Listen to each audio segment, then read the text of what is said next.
Welcome back to Louisiana Newsmaker. I am so glad that Suzanne Hike Terrell has joined us again this week, because I've been wanting all week to ask her about the hot political story, and that, of course, is Jim Bridger, Executive Director of the Public Belt Railroad. It turns out that he has been using his Public Belt credit card to pay for everybody's lunch, except you and I. Never invited me. You and I are the two who haven't been taken to lunch by Jim Bridger, and he's kind of a my way or the highway guy who kind of goes his own way. But the onslaught to have this happen to him in the middle of a recession, when people are giving up take-home cars, people are taking furloughs, people are taking 10% pay cuts, and he's buying champagne with his Public Belt Railroad credit card. He just kind of walked into it. Well, you know, the problem now is perception's reality. There is nothing that he's really going to be able to do to mitigate any damage that's been done. I mean, his responsives have been a little bit arrogant. He said, "Yeah, I take these people here. That's how you run a company." Well, not a company, Jim. It's not a. It's a public agency. Yeah, it's a quasi.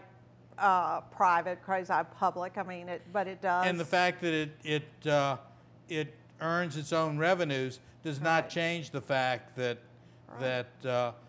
it is a public agency. Well, and I think it's important. You know, I've always really felt that when you're doing the job of the public, then you really need to be a little more conscious of what's going on, and you need to think about that.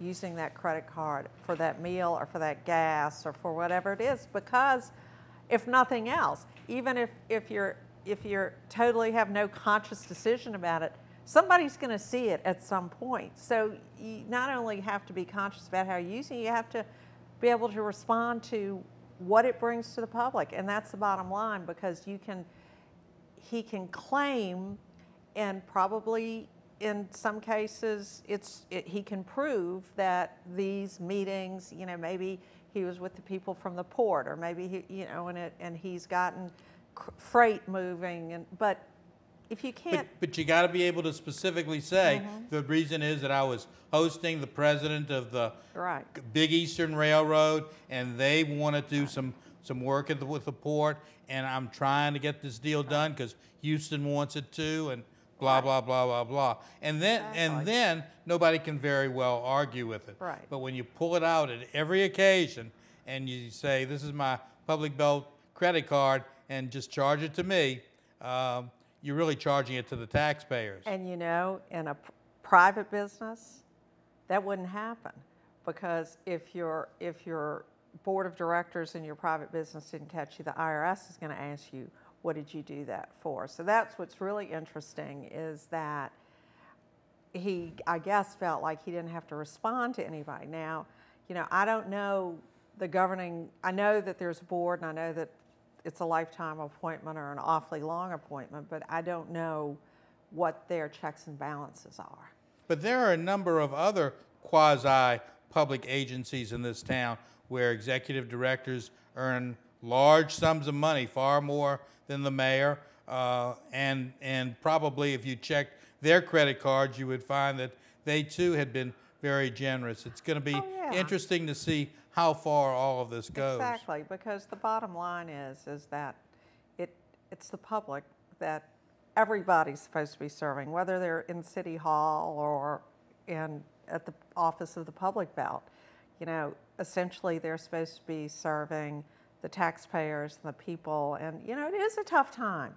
And you know, Mayor Landry's trying his best to figure out, and of course the response to that is, well, he wouldn't get that Public Belt money anyway. That's true, but it's again the appearance. Absolutely. It has nothing to do with how the Public Belt's money is earned or what happens to it. I mean, the Public Belt Railroad is a great asset to New Orleans. It, in effect, has authority over more than 100 miles of railroads that are used to benefit the port and the public. Right. But I don't think that the public is very thrilled about the idea of somebody abusing the privilege. I heard an interesting, well, I guess I read it in John McGinnis's column, that if Jay Darden, which seems entirely possible, our Secretary of State, is fortunate enough to be elected Lieutenant Governor, a number of people have suggested to you that you ought to think about running for Secretary of State. Yeah, it's up there on the radar, I tell you, for numerous reasons. I have done half of that job anyway as Commissioner of Elections, and that was where we put that office when we abolished it, merged it. But also, you know, for two other reasons. One is Republican, is that the Republican Party hasn't elected a woman statewide since I was elected in 1999, and I don't think... About time, isn't it? Oh, well, in a state that's more than 50% of the electorate are women, I think we need to have some women in higher profile jobs. And so that's one. And then also, I just think that as a lawyer, you know, I think every office in the state is an economic development office, and all corporations and formations of businesses go through Secretary of State's office. And I think that we should look to make sure that we can use that as another economic development tool. It is an opportunity to have relationships and develop relationships with CEOs, especially from out of state, who are bringing businesses to Louisiana, to explore that. The Secretary of State gets all of those records, and of course, historically, nothing's ever been done with them. But the opportunity is certainly there if the right person were in the job. It's the place the inquiries are made. It is always a pleasure to see you. Well, thank you so much for coming back on Louisiana Newsmaker. We'll look forward to seeing you next week. Absolutely. Suzzie Terrell, she did a fantastic job for the state as Commissioner of Elections, and of course she was one of the best District A councilwomen that we ever had. Please stay tuned. We'll be right back.